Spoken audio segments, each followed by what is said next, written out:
we're back. Needed that break. Needed to freshen up the coffee. Yep.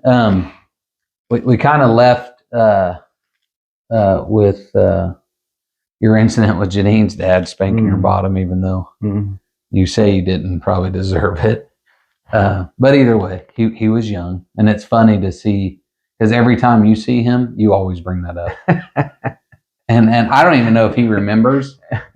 Or if he's ashamed of it, but you always bring it up, which I think is funny because he's a very soft-spoken man it comes across as very meek and humble, and to see someone of your stature kind of approach him about that's always been comical to me. But either way, so Grandpa and Grandma start taking over the Marion Street ministry. They move into the house. Was it owned by the church at the time? Partially. Okay, so he's working at Dana. They're in full-time ministry. And you're how old? You're fifth, sixth grade? I'm going to sixth grade. Okay, so for the next several years, once you moved it to Marion schools, they were pastoring the church, and that's the church that you called home, essentially. That was it. Before we moved into that house, though, was told that Dad was going to take the church and that was going to be the parsonage. And so we come from out in the country to look at it. We hadn't really, hadn't got moved in yet. And of course, Paul, me, we're kind of rowdies. We're rebels. We're Isaiah and Henri, and we're not bad kids. We're just. And so we're running around the house and kind of screaming, not in it, just out in the yard, because this is going to be our new home. How old were you? I was going to go into sixth grade. Okay, so you're young. Yeah. And I wasn't in sixth grade yet. We didn't start school right then, but that was going to be my next year. And so either Paul or I, and I can't remember, found that one of the windows was open, unlocked. At the house? So we crawled through it. Okay. And so we all started crawling through the window to get in the house and unlock the door and all that stuff. Well, the next door neighbor was a trustee of the church, and her name was Roseberry. Roseberry? Roseberry. Huh. And she come over to run us off. She didn't know who you were. She didn't know who we was, and she didn't really care at that point. We went in that house, and she really made a scene, which happened to be going to be one of the trustees of the church. Was Grandma and Grandpa there? Oh yeah. So they just permitted it? Did they put up with the lot? They was as much shocked that they were getting scolded as we were, But we kind of, she didn't know that. She didn't know who you guys were. She didn't know who we were, but she wasn't nice either. Like, hey people, what are you doing? Who are you? And so her nickname was from that time on Mrs. Noseberry. All the rest of our stay. Did you call her that to her face? I don't know. But I know that we didn't ever call her Roseberry again. Yeah. But to come find out, her son was a professor in Marion Bible College. Okay. That's funny. So her grandson, I'm sorry. Started off really bad. Little bad foot there. And I remember that house. That house, from what I remember, it was huge. Like there was huge bedrooms. There was a huge upstairs, nice sized kitchen, kind of sunroom, laundry room area off the kitchen. Grandpa's little TV room there off the kitchen. I remember it being big. I remember it being a big house, big front porch. We'd always hang out on the front porch. So you guys moved in there when you were in the sixth grade. I was going into the sixth grade. Okay. How old? So you go off to high school, still at Marion. Did you play any sports for the school or anything? Did you do anything as part of Marion Giants? Well, I went to McCullough Junior High School, which was my next, and I tried out for the basketball team and football team, didn't make it. Okay. Then when I went to Marion High School, I made the baseball team. Okay. And Mr. Hodgins was the coach.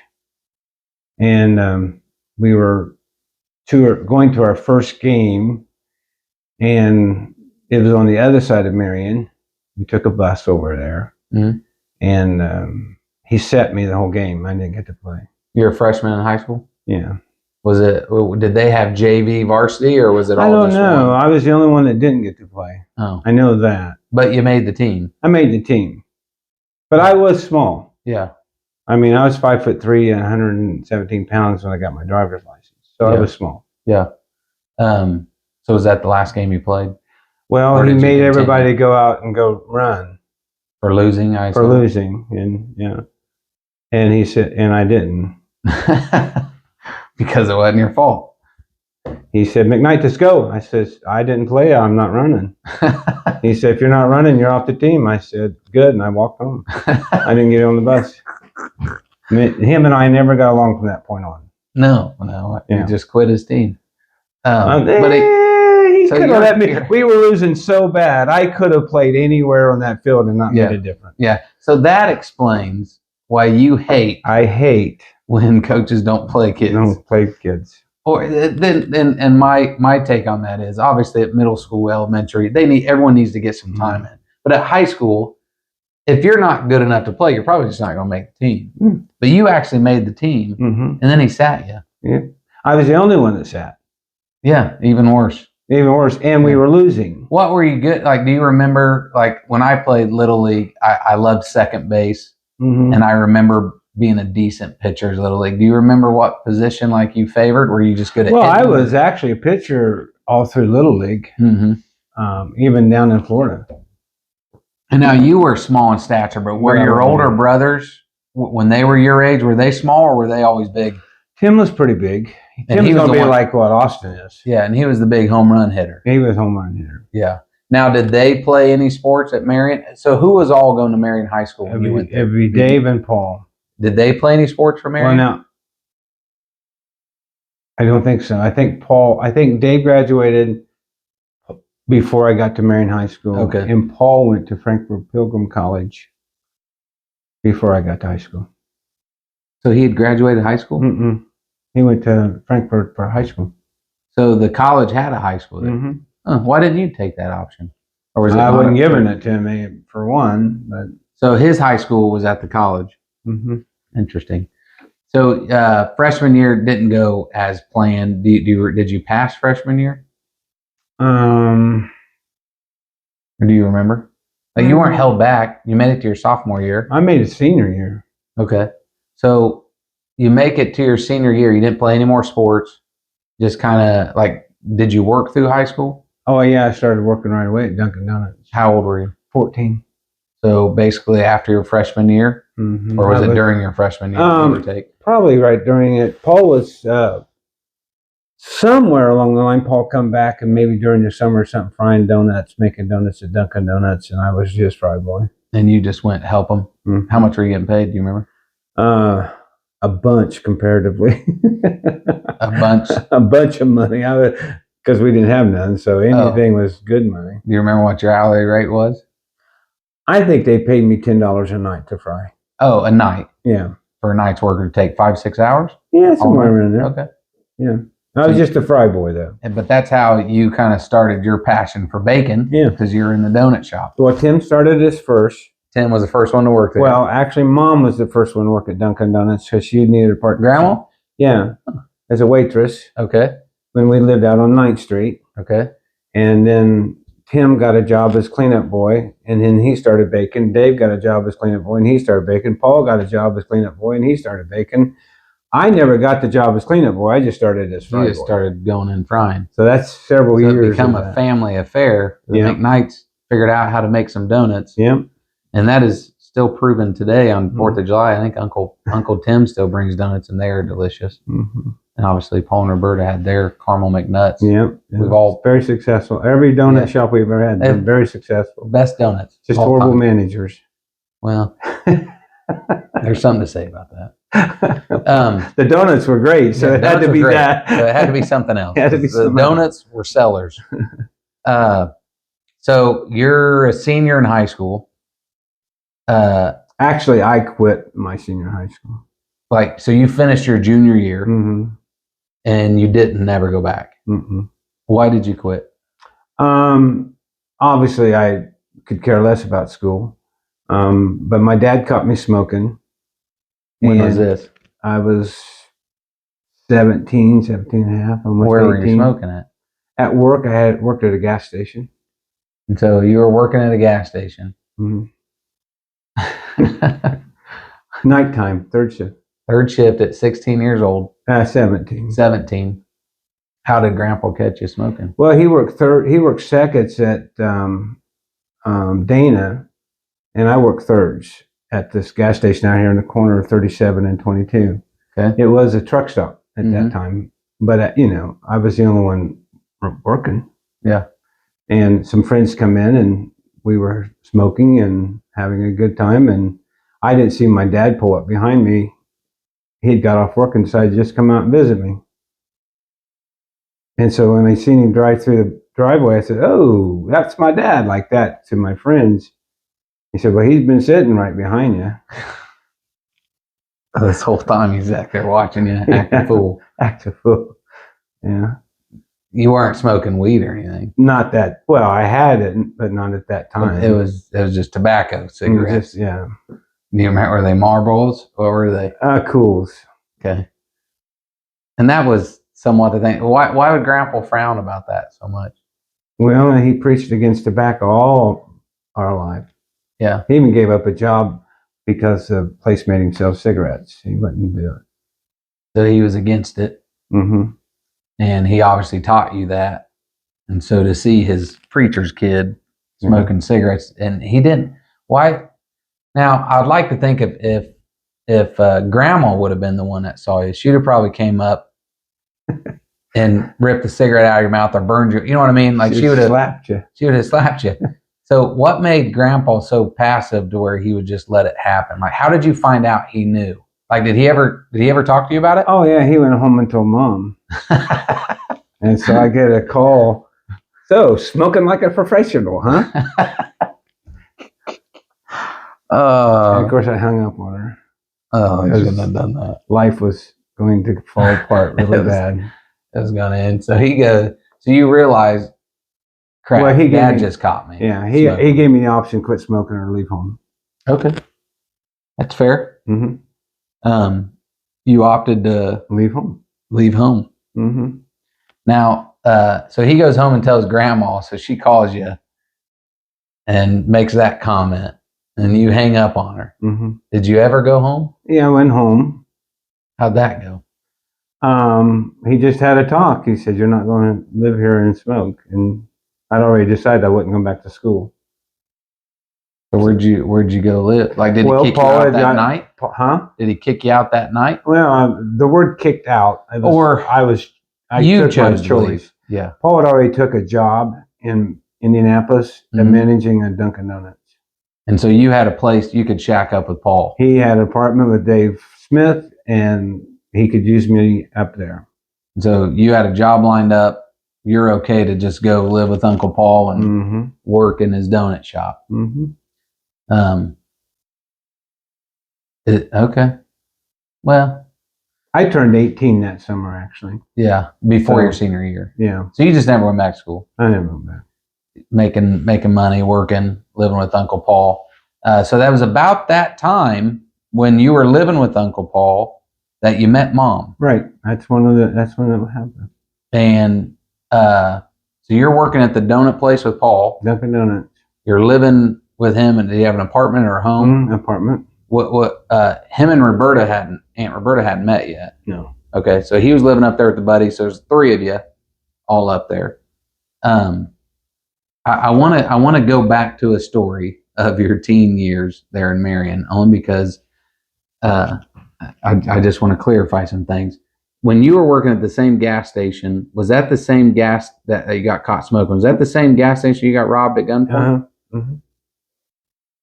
The guy was motorcycle gang, the Outlaws. So you were working third shift, gas station, 17 years old. Guy comes in. Did he have a now, now that you said that, it wasn't immediately me. I went up with Paul, but I had moved out to a trailer where Paul lived with Brad Kincaid. And you moved in with Paul, but you didn't take that job. Yeah, but he wasn't up there yet. Okay, I got you. But you moved in with Uncle Paul, and you were still working at the gas station. And you're in there by yourself at night, and a biker guy comes in. Was he on a motorcycle? Yeah, he was on a motorcycle. Well, what happened is that just about midnight, the semis and all that stuff stopped. But I was collecting cash. Okay. And the truck would fill up $200 or $150. And they all paid cash. So you had a lot of cash. I had a lot of cash. And out in maybe 20, 30 minutes before he robbed me, I seen a motorcycle go out into the intersection and do a circle. And I didn't think nothing about it. And then he came about 20 minutes later to come in. Did he have a face mask on? He had like pantyhose. Over his whole face? Over his whole face. And he had a gun? Sawed-off shotgun. And he just walked up to you? Walked right in the door and shoved a gun in my face. What'd he say? Said he wanted my money. So I had a gun on me too. Okay. And it was in my pocket. It was a .45 Dillinger. So he said, come on, let's get up, let's go. And he took me outside and started walking me, took me around the back of the gas station. And there's a cornfield back there. And I said, are you going to shoot me? You know, like that, something like that. And he said, shut up and keep walking. Well, I had that gun in my hand. I'm in my pocket. So I was. You were thinking about drawing it. Yeah, I was at that point where I'm going to have to do something. Yeah. And just as soon as I got to the cornfield, I realized he wasn't behind me. Oh, okay. So he said, keep walking. And as you keep walking, he just kind of stopped. Did you ever give him the money, or did he go? Oh, I gave him all the money. Yeah, okay. He got a lot. Yeah. Yeah. Do you remember him driving away, like seeing the motorcycle or anything like that? Did not remember hearing him drive away, because I ran back to the gas station real quick to call the police. But I didn't know he was the motorcycle guy until later. How'd they figure that out? Well, the sheriff come out and he said something to me about, he said, do you think you could identify him? I said, well, I don't know if I could or not because of this. And he said, well, does he look like this guy right here? And his name was Tom York, and he just got out of jail. And he's an outlaw. He said, did he have a motorcycle? Did the police officer tell you he was an outlaw? Or did he have any markings that? No, the police officer told me he was an outlaw. Okay. And it looked like the guy? It was him. I did him perfectly. You ever know whatever come of that? No, I never did hear. I'm pretty sure they got him, though. Because if they knew who he was. And he just got out of jail, so I was like the first. What was his name? Tom York. Tom York. Without he was from. Was he older, or do you think he was in his 20s when he robbed you? Was he closer to your age, or was he older? Well, I was still right at 18. So yeah. I think he was in his 20s. Okay. But he had 3 rotten teeth right here. And you could see it in the picture just as clear as you could see it through the pantyhose. Through the mask. It's crazy. It's those little things that matter, as you know. All right. Some other stories I've heard of your teen years, especially with Uncle Paul. You guys got into some trouble fighting with some people? So I was told of a story where you guys were in the Pizza King, and there's a fight that broke out, or someone wanted to fight, and you guys went outside Pizza King to fight, and the guy that was starting the fight decided to walk first, and you guys jumped him from behind. Does any of that ring a bell? Well, it's close, but just not right. So, okay, well, what's right? Well, we just got out of church. Okay. And we were walking down to the house. And Mark was in front of me, maybe a half a block. That's your little brother. Yeah. And these guys went by in a carload and flipped their cigarette out and hit him with it. On purpose? I think they did, because you could, they like that. And of course he screamed. He said he still didn't remember that happening. I said, what happened, or something like that. And the guy's going by laughing, and Paul was just getting in the house. I said, them guys just hit Mark. And we ran to his car, his Z28, and jumped in it and took off after him. How old were you guys?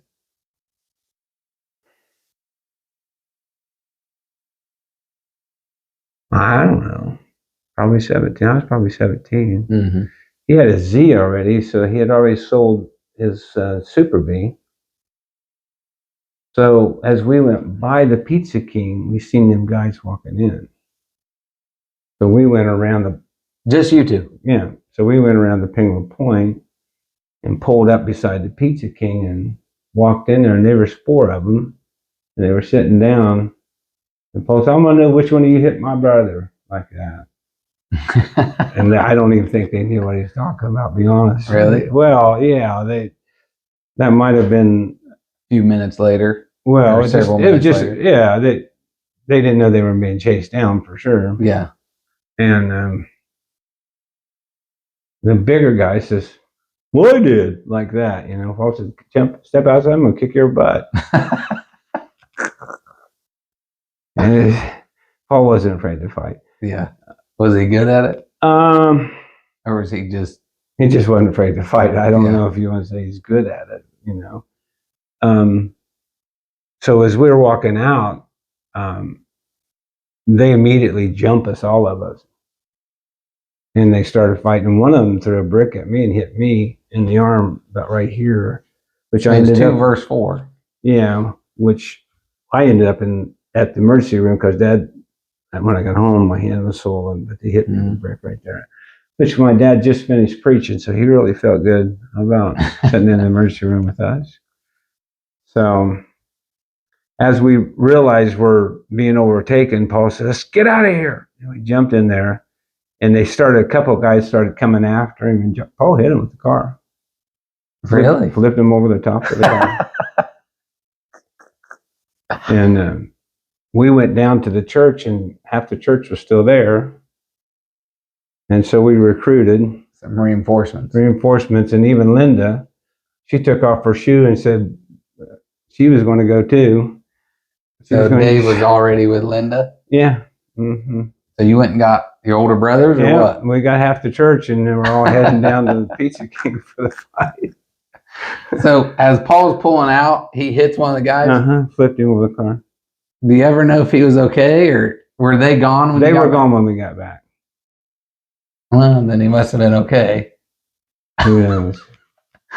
And more awesome. And Mark said, well, I don't remember doing anything, you know. Of course. And so Mark's playing they didn't hit me. Well, yeah, he just surprised him or shocked him or something. I don't know. And they just flipped a cigarette at him, but I didn't know what they did either. Yeah. Other than they threw something at him, you know. How did Grandma and Grandpa handle your guys' rowdiness and behavior? Like, did you get in trouble for that? Mm-mm. You don't remember ever getting in trouble? Mm-mm. Like when you were a kid, you tell a story of someone stealing your bike, and Grandpa found out who it was. I found out who it was from school, and so you told Grandpa about it. Mm-hmm. And what did Grandpa do? He said, "Do you know where he lives?" I said, "Yeah." He said, "A black kid, you know." And I said, "Yeah." And he said, "Let's go." So we pulled up in front of the house, and there sat my bike. Mm-hmm. Daddy walked up to the door, knocked on the door, and this guy comes to the door, and Dad says, "Your son stole my son's bike, and it's right here." The guy said, "We'll take it then." Yeah. And Dad picked up my bike and put it in the car, and we're going. So it sounds like to me, Grandpa was always very laid back in the way he handled things, and maybe just by the time I come around, just, you know, as you've kind of gotten softer in your old age as a grandpa, you know what I mean? So I think, but I always knew Grandma was the one that enforced a lot of the laws of the house. She wasn't afraid to whip you or smack you or do any of that stuff. But Grandpa, when it come for disciplining Grandpa, was his method of, well, I'm just going to tell Grandma. Or what was his way of... Oh, no. If Grandma told on us, we were in trouble. If Mom told on us... Grandpa would spank your bottom. Yeah. Now, I don't remember Mr. Leather. Paul says he does. Like a belt that Grandpa would use? I don't remember that. Yeah. He just kicked me in the butt and slapped me in the head at the same time. So he figured that out, and that was all. It really hurt too. Yeah. It wasn't like it was a. Yeah. And you didn't want it again. Okay, but he would only usually enforce that if Grandma was kind of pushing the issue, I guess. Well, if she's had enough. Yeah, you get it from both sides. You're getting it, So throughout your high school shenanigans that you and Paul would get in, Grandpa never really got involved to kind of, because I'm raising a 16-year-old daughter that also gets into some shenanigans on her own. Like, did he get involved? Did he try to, well, I'm going to send you to boot camp, or you're going to the military. I think that's why I'm going to put you in timeout. He helped encourage Paul to go to Frankfurt. To kind of clean up his behavior? Maybe. I don't know. Send him to a Christian Paul college. got in some big fights at McCullough Junior High School and stuff. So he was always fighting. He was always in a fight. Did he start him, or did he just take things serious? Because with living in with Paul and Roberta, with Bucko and Philip and Benji, they would fight each other hardcore. But at the moment I would intervene, like to maybe fight Benji or Philip, Bucko would somewhat turn on me for going after his brother. You know what I mean? Yeah. So was it more of just was it that, or was he out looking for fights? What's your opinion? I just don't think he didn't back down from anything. No, he didn't back down, and I guess I have that a little bit. I don't back down. Yeah, no, you don't. At this point, Yeah. Did you ever get in any fights during those years where you didn't have your brothers to back you up? Couple. One of them, I was in Wabash at the donut shop, picking up donuts to deliver to the other McKnight Empire, MC Foods. And while I was there, a guy come in and stood in front of our table. And, I was with Dave Quinton. And he said something to the effect of, derogatory. Mm-hmm. And I said something to the fact of, whatever the words are. And he said something like, step outside. Of course, I think he was trying to show off for the girl behind the counter. I think he was thinking we were trying to hit on his girlfriend. I don't know that. Yeah. Something was wrong. Yeah. Because I don't know who he was. And so as we're going out the door, I just jump and kick him in the back and kick him right out the door. And that's how it started in the middle of the parking lot. Did everyone walk away from that one? Because you weren't big. No, but he jumped in after he pulled a knife out of his boot and then he jumped in the car and took off. I think he was, I don't know. But you called his bluff, it sounds like. Well, I don't know what his problem was. Yeah. That's funny. Well, I in thinking about how did Grandpa handle it, obviously he's pastoring a church now in Marion. And what denomination was Adam Street part Christian New Lights. So Adam Street was part of the Christian New Lights, which they had their own church camps and stuff like that. Right. So were you guys known throughout the denomination as the McKnight boys were ornery? Yeah. So everyone knew, stay away from the McKnight boys. Well, I got kicked out of Bible camp. Yeah. Did that affect Grandma and Grandpa's ministry any? Your guys' behavior? Or? I don't know. I mean, both Paul and I had long hair at that time too. And that was frowned upon. That was frowned upon, but Dad never made us cut it. Okay. He never made us cut it. Now Arnold Clinton made his boys, Dave Clinton, cut their hair. Cut their hair. So why would you grow the long hair? Was that just because that was cool? In? Okay. Same reason why you'd smoke the cigarettes. It was cool. That's fair. So, because I obviously on the mission field with you guys and going to GBS, I somewhat felt like I was supposed to be held to a higher standard because I'm either the missionary kid or the preacher's kid. And I'm sure some of my shenanigans may have affected, you guys in your ministry. Maybe, I don't know.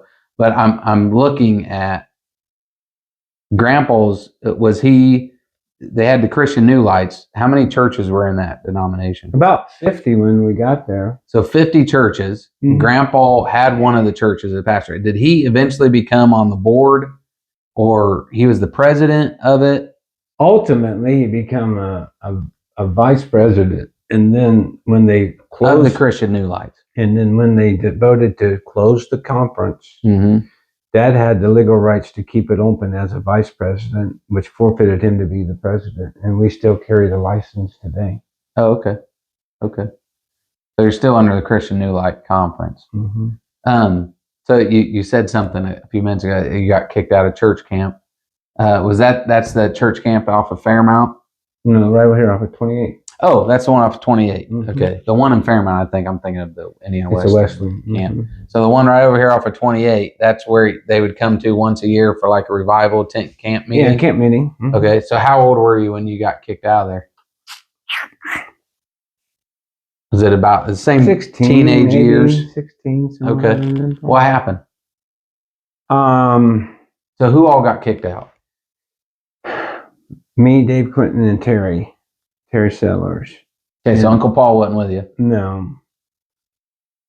But the boys, we were the first ones on the campground, even before whoever was signing rooms. And we went into what was the boys' dorm, and we were trying to make up the boys' dorm where we were going to stay. Well, it wasn't, we didn't do it right or something. I don't know. So anyway, Dave Quinton's dad was a pastor of a church also, and they had a cabin. So Dave just decided, well, we'll just go to the church cabin and stay in the cabin. And this was during camp? This was right as it starting. Okay. So we moved all our stuff over into his dad's cabin, Bluffton Christian New Light cabin. Okay. Church cabin. Okay. Well, when Arnold pulled up, he seen two girls running from behind the back of our cabin, which was the dorm. No, or his which was the church cabin, okay. Which they were not in there. Okay. But he seen them running. Where'd they come from? They were just walking around. Why would they take off running? Well, because I don't know, but they wasn't in the cabin. Okay. So Pastor Arnold, he took his boy home, and we got kicked out. Thinks that you guys had some girls in the cabin breaking rules. Yeah. And so he made Dave go home with him. How did he have the say to kick you and he didn't kick us out, but the Herrings did, and Daryl Herring was over the camp. And they heard about it. Well, he made a big ruckus. Did you ever have did you ever explain, hey, that we weren't involved with that? Well, they didn't believe us. Why would they? Yeah, why would they believe us? What's the story at camp where you guys were running through a field? Was that after you got kicked out? That's came back? Yeah, we come back that night. So you get kicked out of camp, banned from church camp. Are you living with Uncle Paul at this time, or are you still at home? Mom and Dad. So how did Grandma and Grandpa handle you guys getting kicked out right when camp kicks off? I don't know. Like, do you remember Grandpa kicking your butt or anything? We didn't. That didn't happen. I mean, I didn't get in trouble. It's just I got kicked out. Yeah. So later that night, you guys come back after being kicked out. What'd you come back for? Revenge on Mr. Arnold. Actually, Arnold wasn't there, but on the camp. Like, did you have Dave with you too? Yeah, we went and picked him up. Dave went home because he's got kicked out. You guys got kicked out. You go make your way. You and who? Terry? Terry Sellers was the other one. So you and Terry go pick up Dave and Paul. And Paul. Paul's got a car. I don't have a car. Okay, so was Paul kicked out? No, just us. So just you three were kicked out. So you wrapped Paul into this mess. Well, Paul's he encouraged us to go get him. All right. So you get Paul involved now. We had to drive to Converse. Dave had to crawl out of the upstairs window. Okay, because he had to sneak out. He had to sneak out, and then we drove up here to Alexander. Back to the camp. What were the intentions? To harass him. All right. What was the plan? Well, we had a bunch of fireworks. And we parked a half a mile away. Mm-hmm. And we come in through the back, and two of us went on the north side, and two of us went on the south side, and just started throwing firecrackers about 2 o'clock in the morning. With everyone there. Mm-hmm. Was Grandma and Grandpa there? No, they wasn't there. So they were at home? Yeah. Was Mr. Quentin there? No, Quentin was home because he swore that his boy wasn't involved because he was home. Oh, I got you. But he didn't know Dave actually snuck out. But Dave was. So who all was at the camp? Kids? It was a youth camp. Yeah. Oh, okay. So it was a youth camp. And the people in charge, and there were security guards that were running around the golf court trying to chase us and all that stuff. So you start throwing off fireworks. Mm-hmm. What, like, were they like bobcats? They were firecrackers and stuff, and we just running behind each cabin and around the dorms. But we were out. Terry and I was out in the field. Paul and Dave was off the highway. Okay. And we just running up and down. Yeah. And so the security guys start trying to chase you, trying to catch you. They tried to catch Paul and Dave. They didn't even know you guys were there. Well, they knew because we was throwing off fireworks. They just didn't know where we were. Know where you're at. So you guys make it all back to the car. Mm-hmm. No one got caught. Mm-mm. So how'd they know it was you guys? They didn't. So did you never got in trouble for it? No. So still to this day, they have no idea who set off all the fireworks during church camp. They figured it out. I would guess. Yeah. But Dave's dad, he swore that it wasn't him. He was home. My son was home. The only thing we got into trouble, or when Paul and I come down, it was really muddy, and our boots was in the back foyer all muddy. Foyer of what? The house. Oh. And we were questioned by Mom about our boots being so muddy. Yeah. Did you lie to her? Well, I assume he didn't tell you, we were out throwing fireworks off. We just didn't answer her and walked on out the door. And Dad was in the other room, and I think he could have. Did they hear about it? They didn't know about it yet. Okay. When they found out about it, how did it come out? The big story, I guess, of somebody bombing the youth camp. But Grandma and Grandpa never questioned you guys about it. Mm-mm. Just, who knows? Mysterious kids running around lighting on fireworks. So you had your story during that time. There's one other story, and I don't know if you were involved or if it was just Uncle Paul, but someone drove motorcycles to Florida. Did you guys take a road trip to Florida? No, you and Paul? I didn't do that. Okay. It was just Paul. So that was just Paul that took a road trip to Florida? Paul and Brad Kincaid. And they took their motorcycles or something? Mm-hmm. Yeah. I just hearing bits and pieces like that. Mm-hmm. All right. So you're 17, living with Uncle Paul. I turned 18 actually. Or you turned 18, living with Uncle. When did you meet Mom? I was 18. That September, I was 18. So in July, you turned 18. Mm-hmm. That September, a few months later, you met Mom at the mall? At the mall in Indianapolis. Okay. And what was Mom doing? She was working at Tiffany's Bakery. Did you know her up to that point? Never. You had no idea. So you're at the mall, probably up to some shenanigans. Looking for girls, naturally. With Dave Smith. Okay. And you see Mom working. Mm-hmm. How did you make your move? Well, I first off told Dave Smith, who was older than me, this is mine.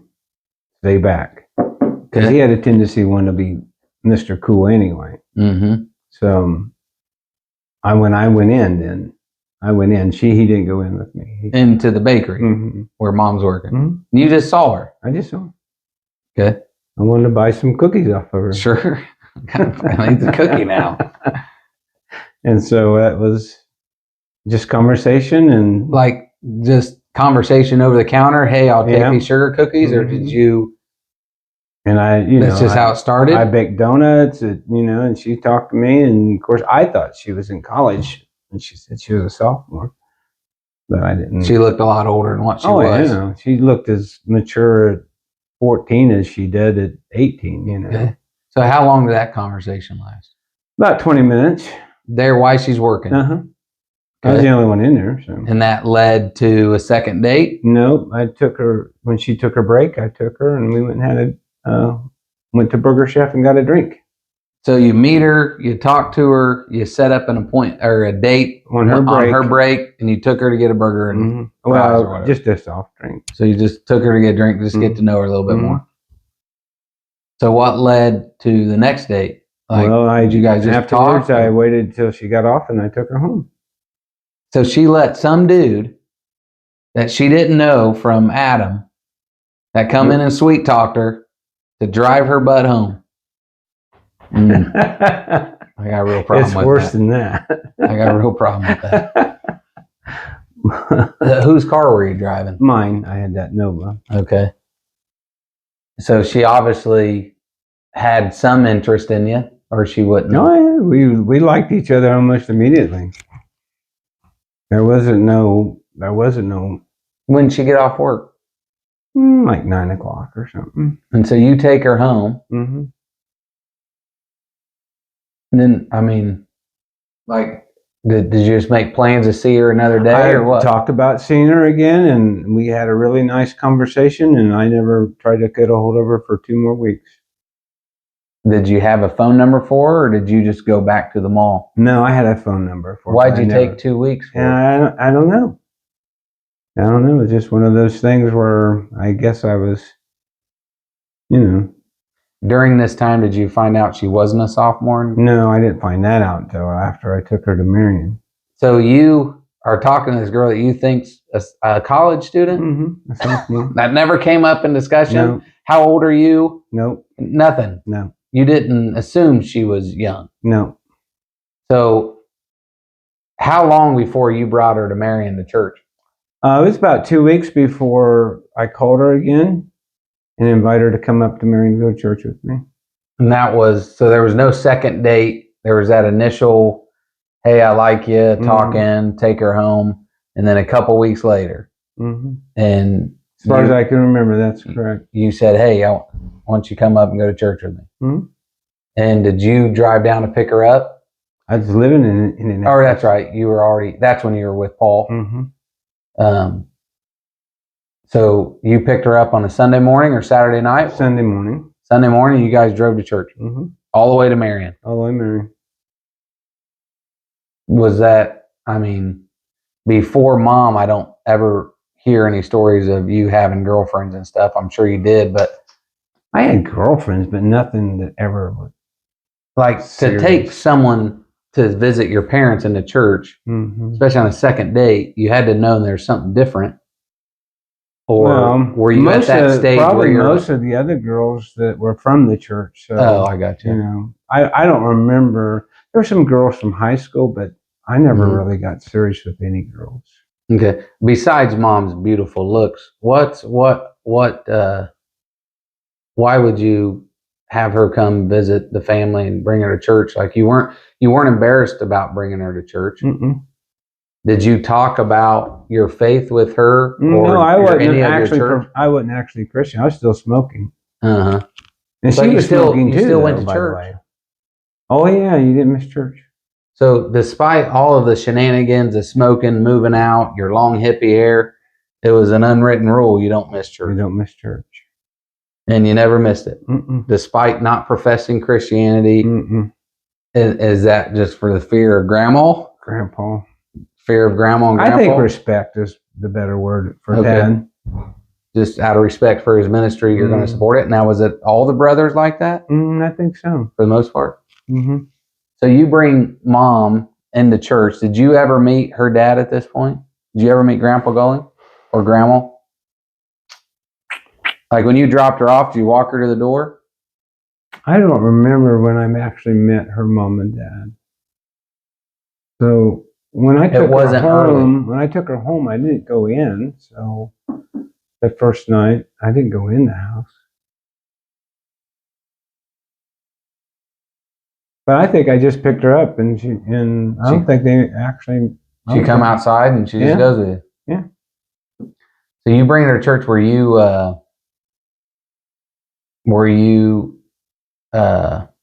embarrassed about the church or the family or anything like that? No. I was embarrassed about I was very happy with my family and my dad and mom. So you're bringing a girl right into church, and she didn't look like everyone else. No, she had a mini skirt on. Yeah. Which was, she had to go buy a skirt to come to church. And the skirt she bought was a mini skirt? Oh, that's awesome. Mm-hmm. So I can imagine Grandma McKnight's. Her first words was, "Does she always dress like that?" Did she say it in front of Mom? Uh-huh. I don't know. I just virtually met her. I mean, I can see Grandma saying that. What did Mom think, or do you know? Oh, she was she embarrassed? No, I don't think she was embarrassed. And my mom started talking to Sharon, and she's the one who asked her how old she was. And when Sharon said 15, I was as shocked as anyone. What did Grandma say? Well, then Grandma started protecting Sharon from me. Yeah. Like, well, I don't really want to see my son make any. Sharon became Mom's favorite, but really quick, to be honest with you. Why is that, you think? I guess because Mom had a desire for that Christian faith that she's seen that she'd never seen before. How did you notice a change in Mom shortly after she come to church, or was that something gradual? Or I'd say our relationship, I won't go into too much detail. We went too far a couple times, and we both knew it was wrong, and we both corrected. We both quit smoking.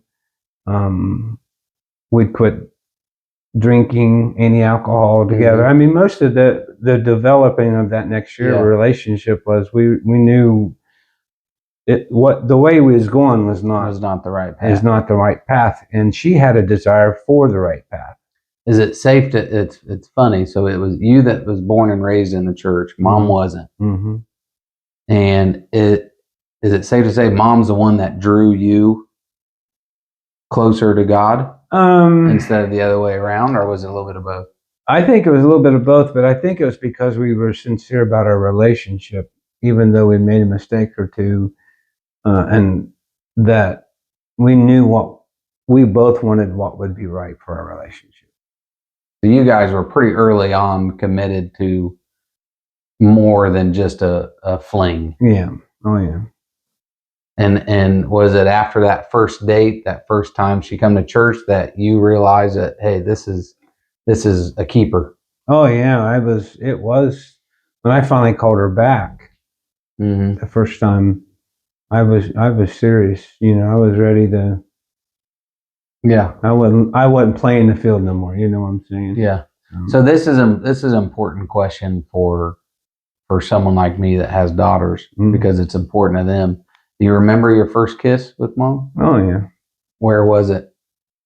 Was it on the first date when you took her home? Yeah. You kissed her? She kissed you after letting some stranger take her home? I honestly can't remember at this point. But I think we were in the front yard, and she got out of the car. And you gave her a kiss? Mm-hmm. On the very first time you met? I think so. Just a few hours later? Mm-hmm. Man, Sabrina gives me a hard time because I kissed her on the second date. I think that was too soon. Well, hey. Your mom might correct that, but I don't think so. Okay. All right. So how long did you guys, I guess here the big question is, you guys were getting serious pretty quickly. Very quickly. Did Grandma and Grandpa McKnight know that you guys were getting serious? Or was just Mom just always around? Well, I don't remember how many times, but I don't think your mom missed church from that time on. From that time on, every Sunday she's coming to church with you. Yeah. And then after church, you guys go straight to eat lunch probably at Grandma and Grandpa's, or what? Mm-hmm. And then at some point Sunday night you take her home. Mm-hmm. Yeah. And that continued. When did you meet Grandma and Grandpa Gulling? I think my first meeting really with them was when she turned 16. Okay. I'd never been out to eat at a restaurant like Red Lobster before, and we went out to Red Lobster with her parents. With her parents for her birthday. Mm-hmm. What was that like? Like, did you feel out of place? Did you?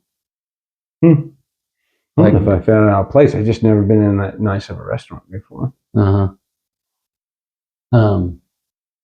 What did Grandpa Going think about you? Well, or did he talk much?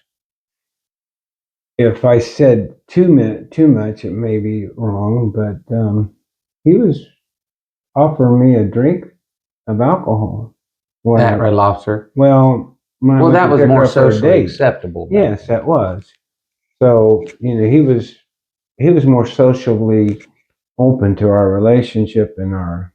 He was. Mm-hmm. More so than he probably should have been. Yeah. Oh, yeah. What about Grandma Pack? She's one of the most wonderful women in the world. How did she... what was her take on you and Mom? Don't really remember her having a negative. Mm-hmm. Was she like she is today, hugging and kissing, or was it just a different time? We didn't hug and kiss in our house, so that was... I didn't do that with them either. Okay. Yeah, I think the first time I remember hugging my mom was after I went to God's Bible School. Really? Mm-hmm. I don't ever remember kissing her though. So you and Mom are starting to get serious after how long? Because at some point you make a decision that you're wanting to marry this woman. Well, we went through that 16 and through her school year, and which she was a junior. But she was going to graduate the next year.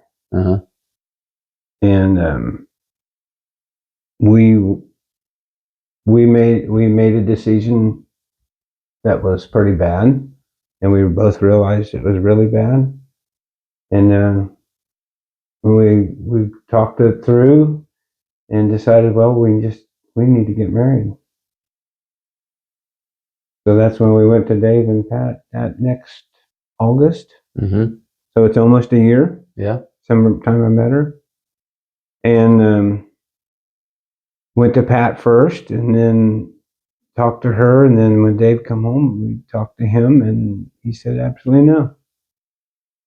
I get married. You said, hey, we want to get married? Mm-hmm. But we wanted to do it after she graduated.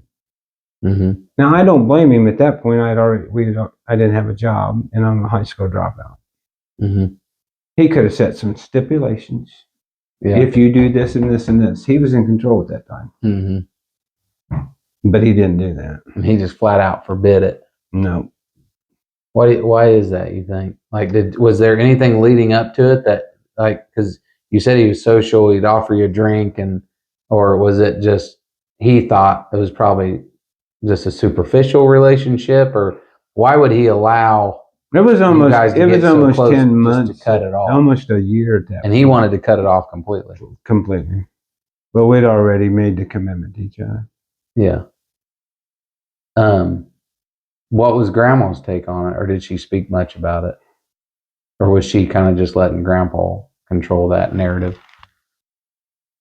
Well, yeah, she let him control it. Now, she just spoke to me. She said they never disagreed with us being together. They just didn't think it was time for us to get married. That's what she just said not too long ago. But Grandpa was just adamant about it. It's not happening now. It's not happening. Yeah. And so I come back one more time after that to sit down and talk with him. Mm-hmm. And that's was Mom with you? Yeah. When you came back the second time? Mm-hmm. And basically the same conversation. And to the point where not even allowed to phone call each other now. It's over. You're done. You're out of here. I wonder why he made that decision. I don't know, because he was still in control of the future at that point. Mm-hmm. If he would have said, well, you need to get a job, you need to have a savings account, you need to have a house. Yeah. He could make sure you can support my daughter. He could have did all that. Yeah. Because I was like Jacob at that time. I would have worked 7 years for her. I was committed to her. Okay. he had the bargaining, in my opinion, the bargaining power, but he didn't have the power to shut it off. So you and Mom are somewhat defeated. Really defeated. Okay. So did she leave with you after that second conversation, or? No, but we secretly met and made plans. Where'd you meet it? You remember?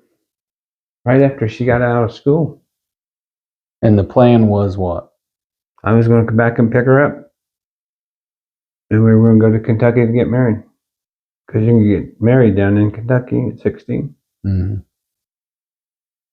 she's 16, you're 18. Grandma and Grandpa forbid it. I just turned 19. Or you just turned 19. Grandma and Grandpa Gulling forbid it. Did you ever talk to your parents about it? Like, were they aware of what was happening? Because I've never heard of their take on it. Because I'd like to think they had a take on it, or like. Well, Trula was actually involved in that. How was Trula involved? Because she said that she told us the name of the town, and that in Kentucky you can get married. Because she's from there. That's how we So Grandma and Grandpa McKnight would have been aware of your intentions. They knew. And they never frowned upon it, or they never said, hey, let's take a break. Let me go talk. I mean, their involvement was very minimal. Minimal. I think they were, I don't know how involved they were at that point. I know that they knew my plan somewhat. But they weren't adamantly against it. They weren't saying, hey, don't do this. So you made arrangements with Mom to pick her up after school against her parents' wishes, or they didn't know anything about it. So you guys disappear. How long before you reached out to Grandma and Grandpa Gulling? Well, we went down to Kentucky, and we went to 2 different cities and 2 different city judges. And both of them turned us down because she wasn't pregnant. And so that left us with like, oh boy. But I already had her apartment ready. And where were you working at? The donut shop in Wabash. So you were already had a job and had an apartment that you had a place for you guys to live at before you went down to Kentucky? Like, hey, we're going to get married. We're going to come back and live here. And she was cool with all that. Yeah.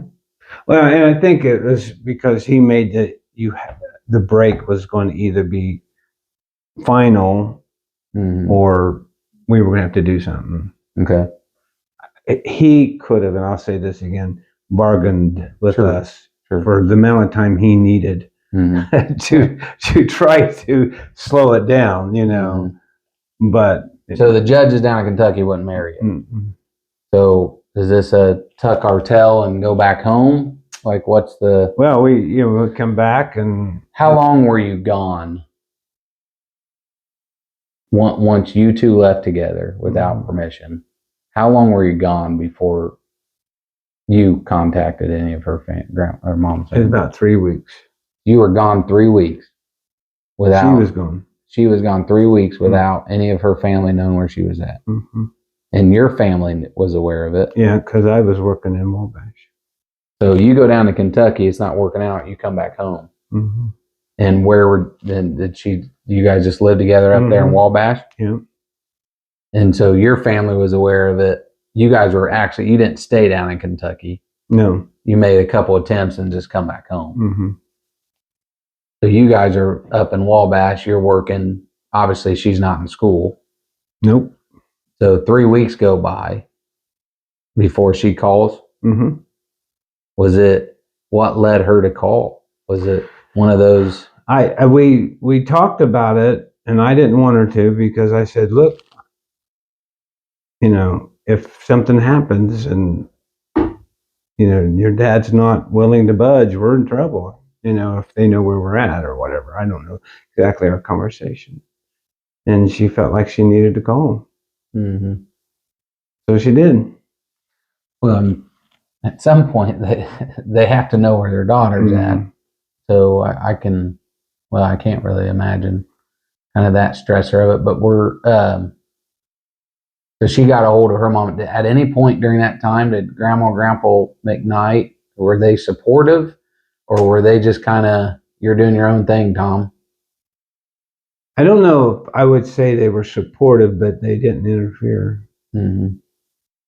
So she gets a hold of Mom and Dad, Grandma and Grandpa Galling. Mm-hmm. How'd that conversation go? He said, well, apparently Grandpa Galling got counsel from Nick, who was a state police officer at that time, and counsel from Grandpa Wins. Mm-hmm. And they counseled him to let us marry. I don't know that. Mm-hmm. Well, he was probably calling Nick of, hey, do I file a missing person here? What do I do? Yeah, Nick could have told him whatever he needed to do. Sure. Legally. Yeah. But is that the best thing? Yeah. You know, she's not kidnapped. You know, right. We've come to them for marriage. Yeah. You know. So they had they knew she was with you. Yeah. So did you ever go back to talk to Grandpa about marriage, or did Mom's conversation with them kind of be like, okay, yes, just we'll support it, just. Well, Grandpa Galling, yes, had to come up here to Grant County and meet with a judge, and my dad meet with the judge, and Sharon and I. So he agreed to do that? Mm-hmm. Just him? Just him. Well, I don't remember Grandma Pat, if she come or not. I don't know. But he had to agree to do it, and he sat with a judge and Sharon and I and my dad. Mm-hmm. And basically gave his blessing. He would sign the papers.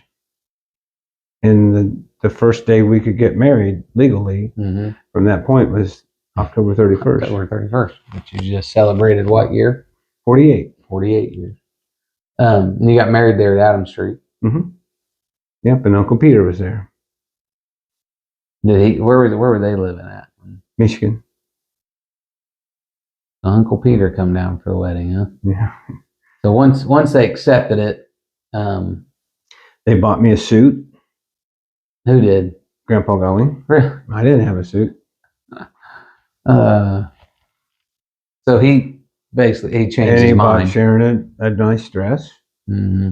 And they paid for the reception, which we thought was a nice place until we got out there to the dive. Yeah. Oh well. We'd never been out there, so. Okay. We kept ourselves from them 3 weeks, though. We didn't violate a principle until we was married at that point. Mm-hmm. But that's what we wanted to. If he would, I'll say it a million times, probably. If he would have just negotiated, I would have waited 7 years. The hard no, kind of. Yeah, the hard no took negotiations away. Yeah. And at one point, you don't have that once you give so much freedom.